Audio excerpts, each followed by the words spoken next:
I've got a great idea for a television show, Canada's least funny home videos. As long as Canadian Airborne Regiment is kept supplied with cameras, it should have a good run. Just yesterday, clips were aired from a 1992 show at Petawawa of an initiation ceremony, all bowels and bladders, and an especially delicious cameo featuring the unit's one black soldier being tied to a tree while KKK was stenciled on his back with feces for ink.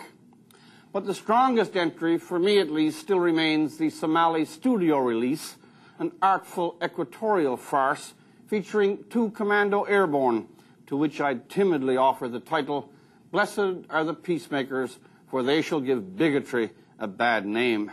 Operation Snatch Niggers? Exactly. Operation Snatch Niggers. Niggers. These are some of the guys from the unit which captured a 16-year-old Somali named Shidane Arone, and then gave him a command performance with fists, boots, lit cigarettes, and iron bars, co-starring Master Corporal Clayton Matchey. There won't be a sequel to this little desert take on Reservoir Dogs. You just can't have a sequel when you beat the lead to death. But the ever camera-friendly 2 Commando did take the trouble to record these Kodak moments. That murder, its brutality and sadism, almost got lost at the time, occurring as it did during the Progressive Conservative leadership race.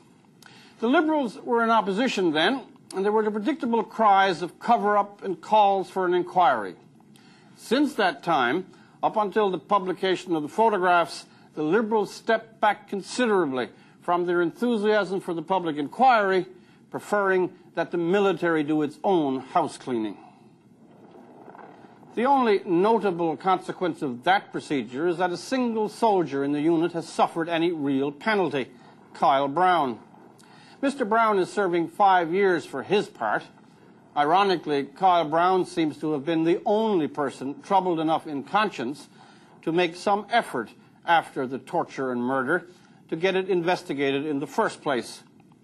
In the meantime, Master Corporal Matchey removed himself from the proceedings altogether by the rather desperate enterprise of an incompetent suicide, which left him incapable of standing trial. Loose cannons. Call us what you want. But seriously, I love the smell of Somalia in the morning. It smells like shit. We know now that in a unit so dedicated to recording itself on film, Kyle Brown is very unlikely to have been the only observer.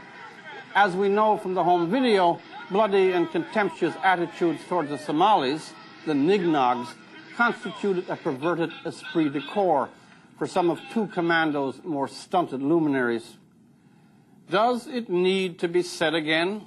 A 16-year-old was mauled and tortured to death while in the custody of the peacekeeping force of a country that likes to think and openly boasts of itself as being an agent of mercy in international affairs. It is an episode which outrages the very concepts of honor and justice.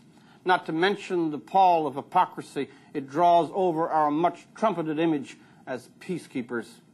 Well, Defense Minister Collinette has seen the stills, and now he has the movie. We promised them peacekeepers, and in some cases, we sent them thugs. That's the grim riddle awaiting the public inquiry. I'm Rex Murphy.